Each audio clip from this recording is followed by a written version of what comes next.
This is a short video talking about our 2016 round robin. I hope all of you are excited about it as I am.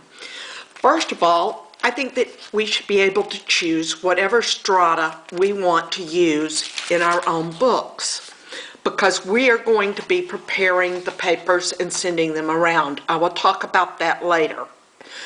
For example, you could fold watercolor or mixed media paper in two and make a packet for everyone that is just this type of folded paper. If you prefer to use books, you could take a standard book such as this. You're going to want to come in and take out pages. If you're going to want to use this book to tip your pages back into in the end, then you need to cut a page with your knife, pull it out, skip a page, cut a page with your knife, pull it out, and skip a page. That way then there'll be room to tip in pages. If you take out all of your pages from the front and then decide to tip them in the back, your book will end up looking like this. It won't be able to close. A lot of people like the standard book pages, such as this, when they're making a book.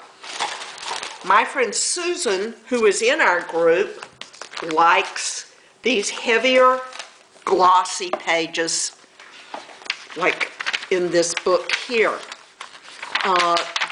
They give you a lot of support when you are making your book. This book is falling apart, but you still have to glue your pages together. So let's talk about, if you're doing a book, you cannot just send a page that's like this. What you're going to need to do is glue these two pages together, and that is one page. After that is dry, you need to take clear or white gesso, and you need to paint both sides of your page. You have to let, obviously, one side dry before you paint the other side, but you must do this for every single page in your book, no matter if you're using the glossy pages or if you are using the standard book pages. They must be glued together, gessoed on both sides. Now you have other options as well. Magazines are pretty fun. This is a magazine I get for free, and it's really nice inside. There are a lot of nice pictures in here. I've actually cut a lot out of this book.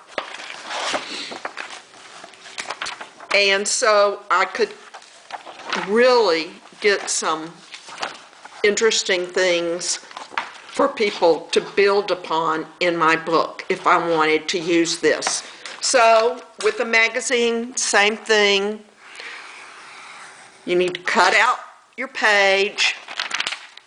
You need to cut out another page.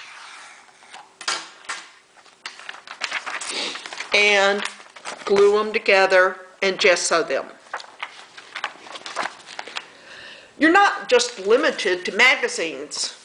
This is a brochure I get from my college that I graduated from, and it's nice. It's a nice quality.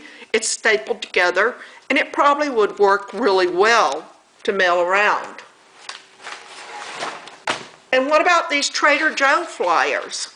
You can get the flyer like this and take the pages and glue them together and gesso them, and you have a great start there. Or you could even take their little newspapers, cut off the top, glue them together, and gesso them there. So Don't limit yourself to just using books if you do not want to.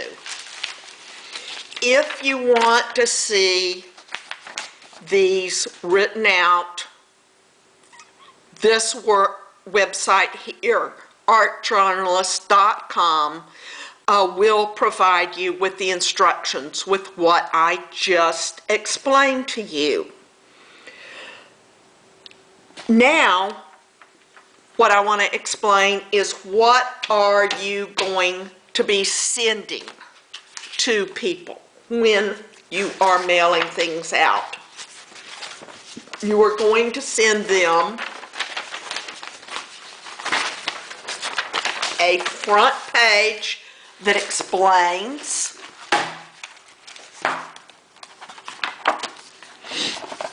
what the book is about.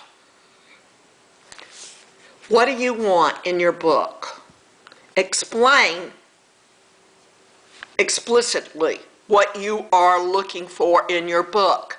I have had some people who have complained to me that their book has come back and it's not what they were looking for.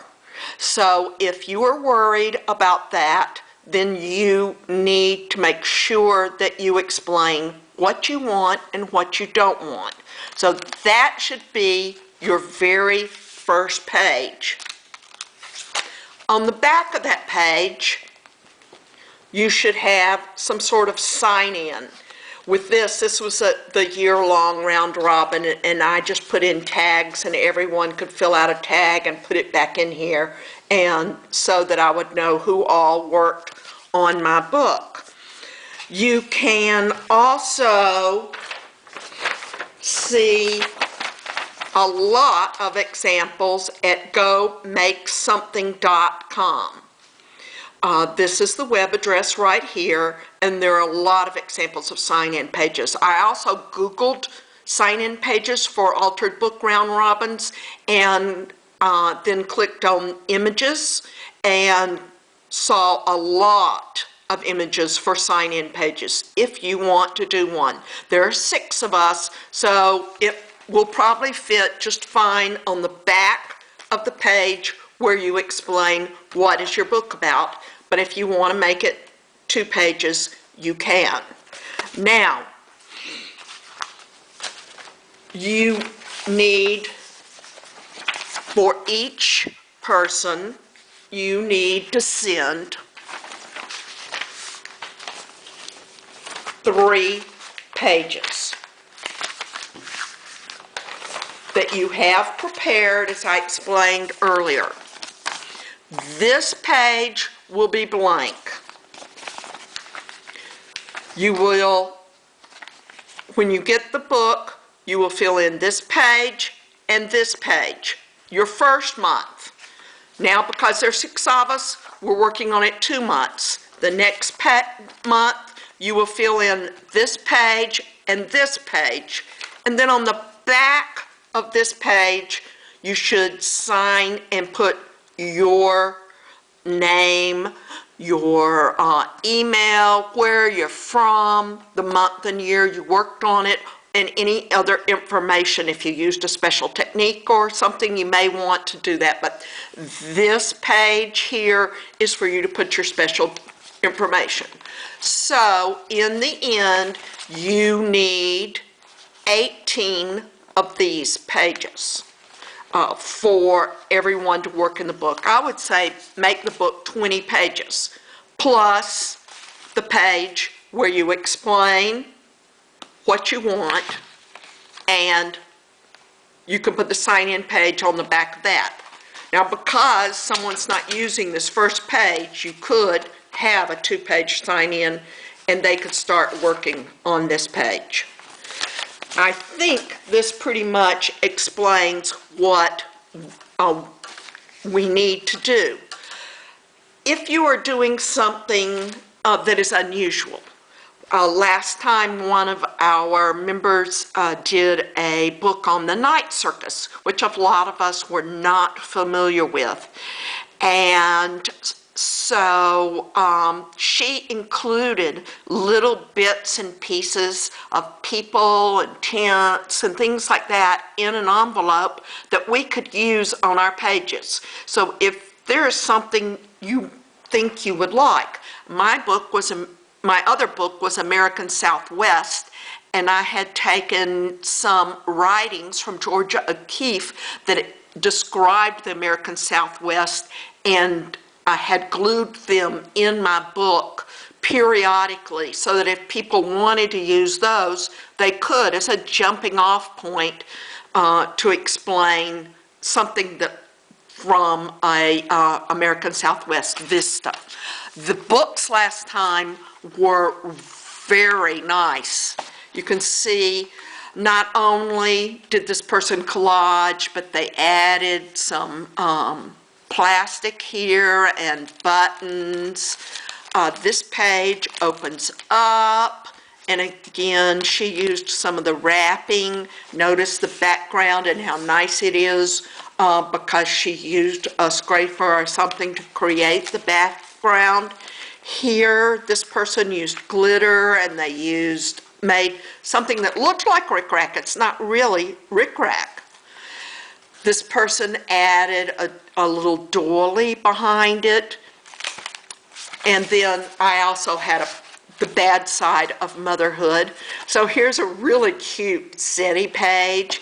And this is corrugated cardboard that she used and created a little house. There are little brads here for the center of these buttons. And so just let your imagination run wild. The lettering on this page was just fabulous. I loved that lettering. And a pregnant mother, you always have a pregnant mother, and all of us do feel pretty bad when we are at that stage of pregnancy. So I hope you enjoy the round robin. I hope that this helps explain what you want. If you do not have all of your answers, you all have my email, and just email me and ask me whatever questions.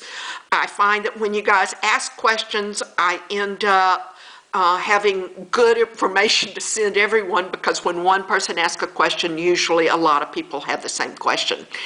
And you need to mail out either the last week of December or the first week of January.